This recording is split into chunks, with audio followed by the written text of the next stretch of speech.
This is Marvin L. Storm. I'm here with Paul Visokey. Paul, would you take a few minutes to introduce yourself and pronounce your name so our audience here can get it, and maybe talk a little bit about where that name comes from? Sure. Yes, my name is Paul Visokey. It's a Eastern European derivation. Slovakia is the supposed origin of my family, which is very close to Russia, and as a result, my name does have a word meaning in Russia. It's the words don't translate exactly. It's either tall or high, but it is certainly. I'm only 5'7", so I am not a namesake. Well, it's great to have you here to chat a little bit about your background, what brought you into the, M&A world as an advisor, and talk about some of your ideas and a little bit of the experience that can provide some real insights to people that are looking to, position their business for an exit at some point in time.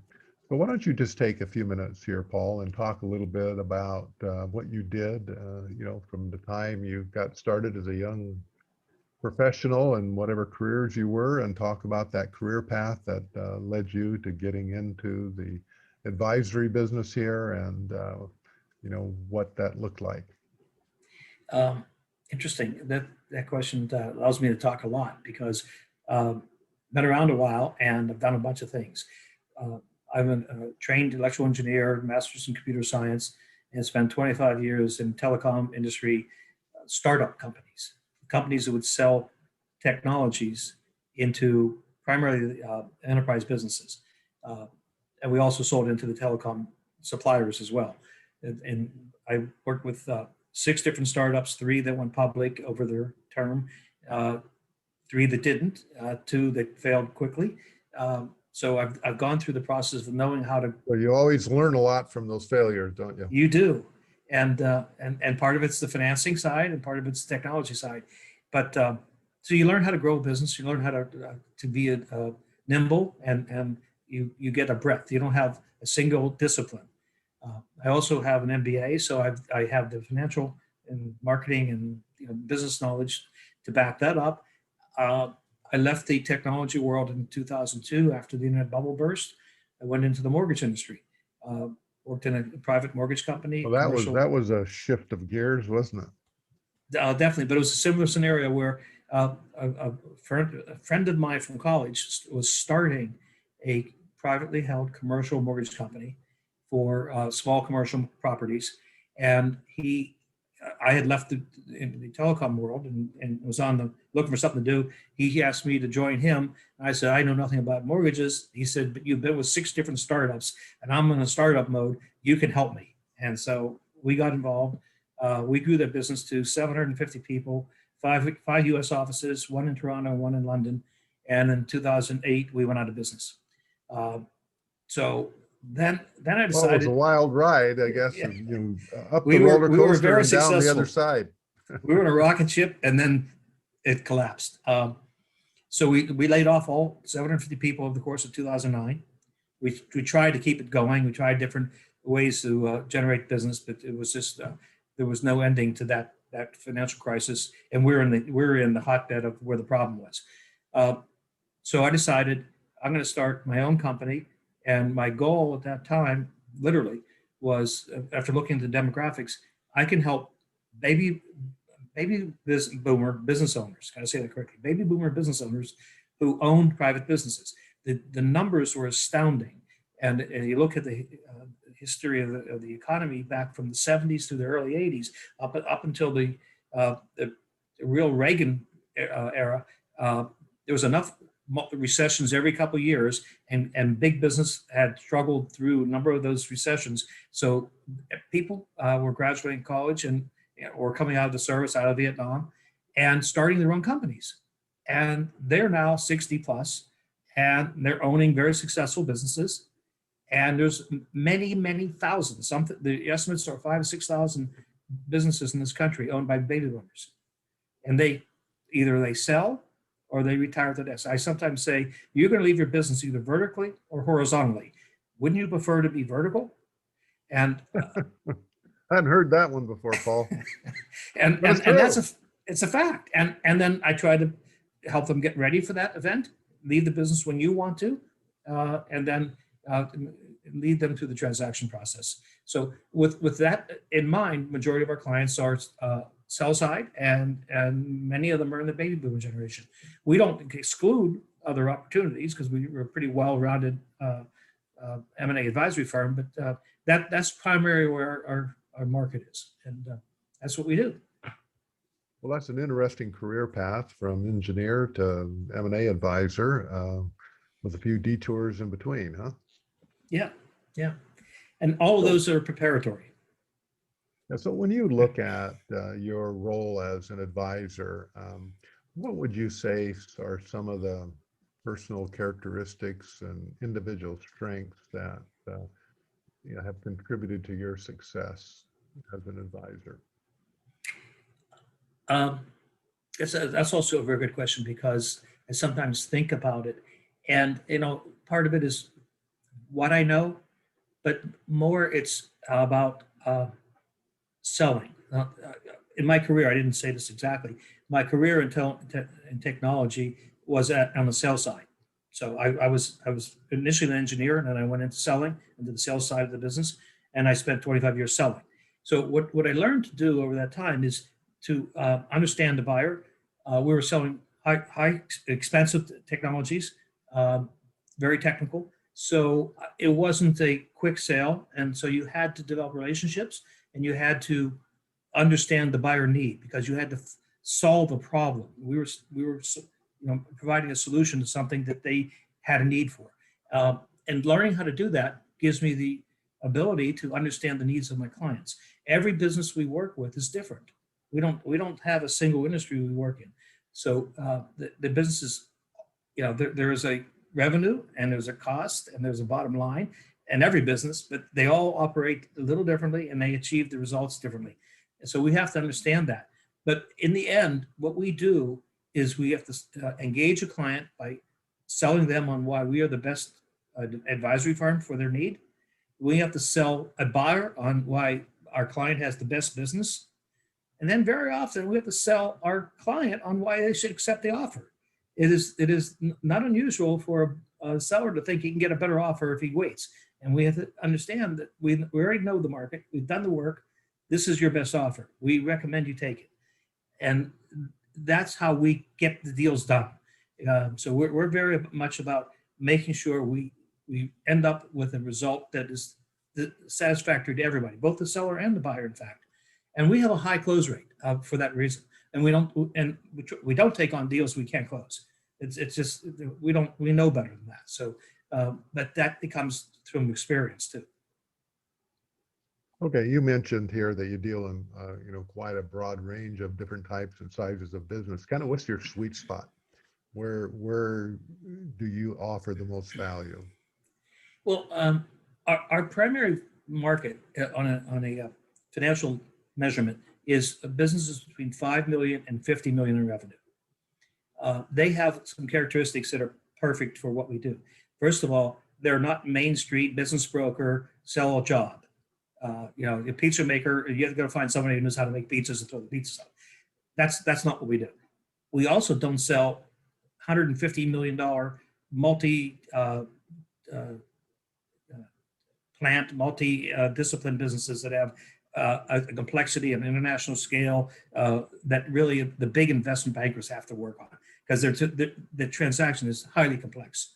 We're in our market working with businesses that the owner started mostly or acquired, but they've been with it a long time. So it is a very straightforward business that has customers and suppliers and employees, and it's traditional and generally speaking consistent. It's not changing gears often. So it's cut and dry for us to work with them, because we know them. We understand the nature of the business, and most of our businesses, the buyer that we look for is a strategic buyer. So we get to know the company that we're representing, and then we go find the right buyer. And that in our market, that's really the trick.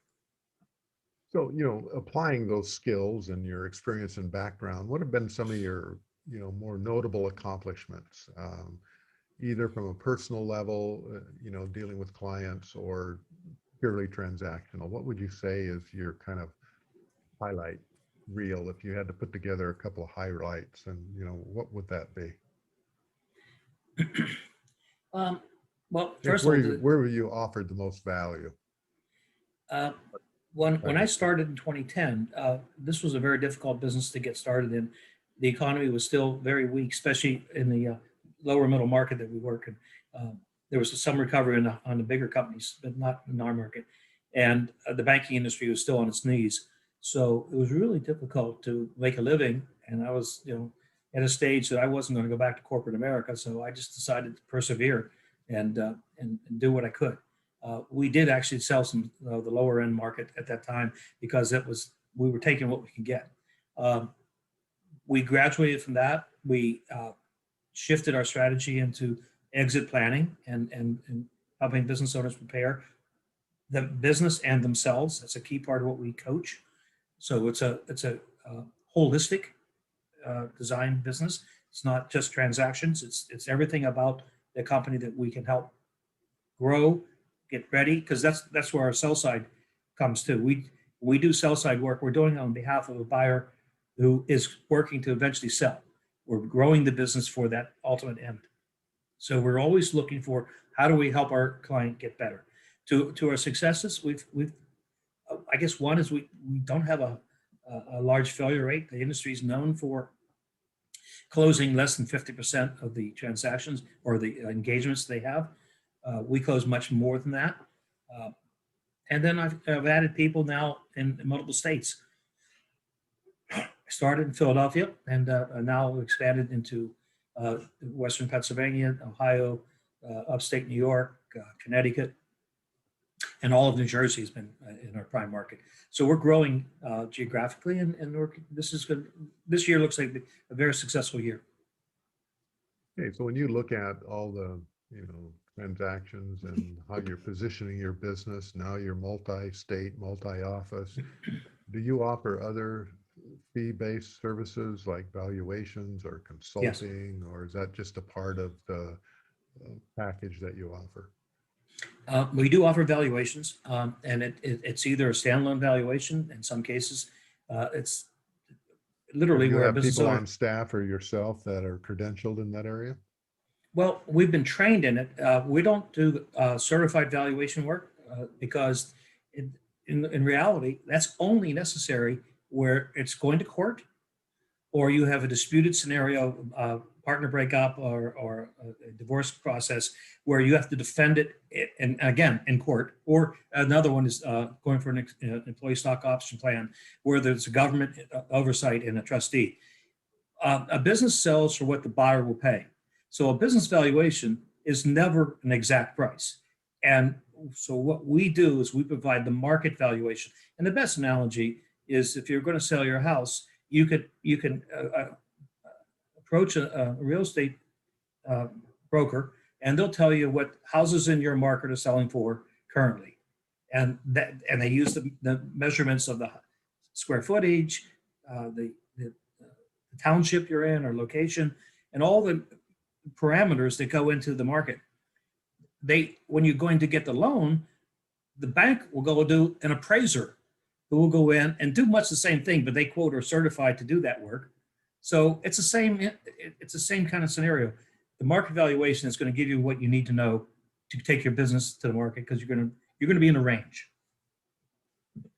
As you look at some of the skills that you brought to the table, if you had to list out the three most important qualities for someone that would be looking for, an advisor to help them, or maybe even thinking about this type of business, what would those qualities be? Three critical components. What would you say they would be in just one word or one phrase answer? Um, Trust and integrity. We don't do anything different than anyone else who represents businesses in a engaged transaction for a sale or a buy. what is important is, can you trust me, and do I have the integrity to deliver on what I'm saying? Okay, well put. Um, as a seasoned advisors, kind of what changes do you see on the horizon? Obviously there's a lot of different dynamics in a post-COVID world that we're now dealing with, and all sorts of changes on the horizon that may or may not transpire over time. Um, how do you see the trends changing or impacting, the industry and really at the end of the day, the people that are going to be selling their business? Um, we're in a very interesting time. As I mentioned earlier, the number of baby boomer business owners that exist, and they're all aging at the same time. And when you look at the numbers, there's what I actually wrote a white paper I called the age wave, and then some people have also labeled it the silver tsunami. But what we're seeing, and it's been delayed. A lot of people thought it would be happening already in huge numbers, but I'm sensing it's actually beginning. The wave is coming, and you can now see it on the horizon. But we're going to have a swamp. So do you think that wave is being triggered by the COVID epidemic here, or is it just people are getting so old that they have to figure out what they're going to do? Well, the simple answer is yes. The economy, as a result of COVID, is causing people to wonder, do I want to go through this again? I lived through 2008 and 9 because they were 50 then. Now they're living through this recession. That was 60. Okay, they look at their age and go, do I want to keep doing this? And then I look at the economy going forward and see what taxes are going to be doing, and do I want to go through that? And then on the side, kind of influencing, is there's a lot of cheap money out there where people want to invest, especially if there's inflation, in fixed assets like a business. It's going to be soon better to buy a business than to buy stock. So why don't you elaborate a little bit on that for people that are listening here? Why would that happen? Just give me your insight to why owning a business would be better than a stock. Because you have control. First of all, when you buy a business, you're buying assets 99% of the time. In a small business, I'm saying, you're buying the assets of the business, and then you control those assets, and assets go up in value when there's inflation. So if you buy a business and it has a building, your building's going to get worth more. If you have a product, your product is, the price of that product is going to go up. You can manage the cost of maybe labor, maybe materials, but you have control. Outside of those kinds of physical entities that you're investing in, you don't know what's going to happen in the stock market. We could see a major recession and a resetting from the current levels, and you can't control that as an investor. So where are you going to put your money? Put it in something you have access to, that you can manage. How do you view the pending tax legislation out there? What are your personal thoughts on how that's going to happen or not happen, at what level it's going to happen? Or, I mean, no one has a crystal ball to know how the political influences and changes will impact that. But just from your personal chair that you're sitting in, how does that impact your business owners, general economy?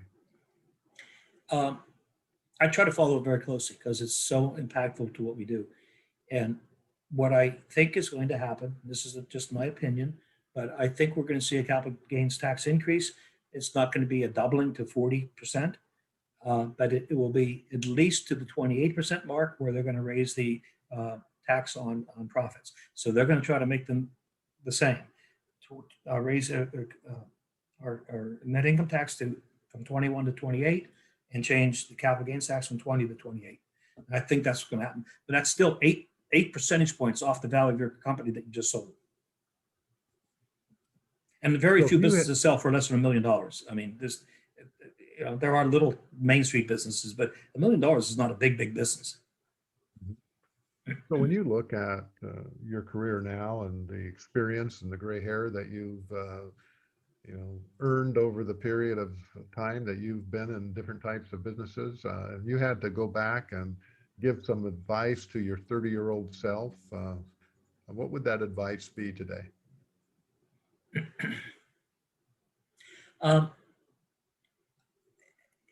I think to be an entrepreneur is so energizing, and gives you so much opportunity to be a success on your own, and to make better money than you could ever working for someone else. Uh, and it doesn't, you don't need to be a genius. We need to get more entrepreneurs out there in our economy.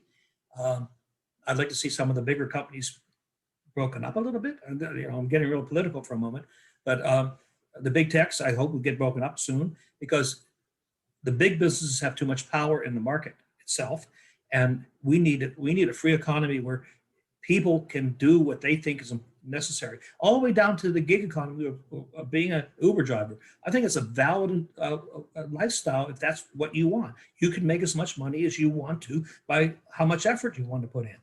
So I think that's what I would recommend anyone in an earlier younger generation. Do your own thing. Don't go work for somebody. So it sounds like if you had to do it over again, you may have pulled the trigger a little bit sooner than you did.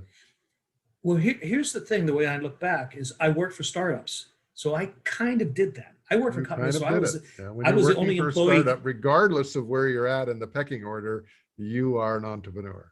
Exactly. I didn't have to start the company to be an entrepreneur. Uh, One of my last companies I went to work for, I was the VP of sales for North America, and I was the only employee east of US 101 in Palo Alto.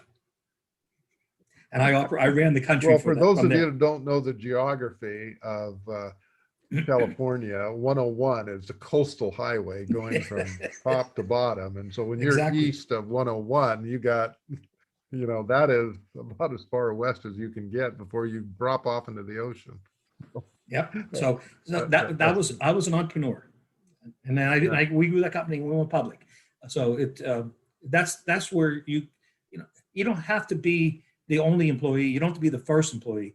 You can join a small company and get the personal gains as well as financial gains from helping some business succeed. Well, one final question here as we wrap up today, Paul. What would you have done differently during COVID if you now have the hindsight of a little bit different perspective now that we're coming out of COVID? What would you have done differently, if anything? Maybe you wouldn't have done anything differently, but if you could have done something. I don't control the markets enough that I could have done much different. We went through a slow period because our clients went into a hold pattern. They were either trying to pivot to succeed in the face of the pandemic, or they were trying to survive in the face of the pandemic. In either case, they weren't like, "Oh, help me sell my company right now."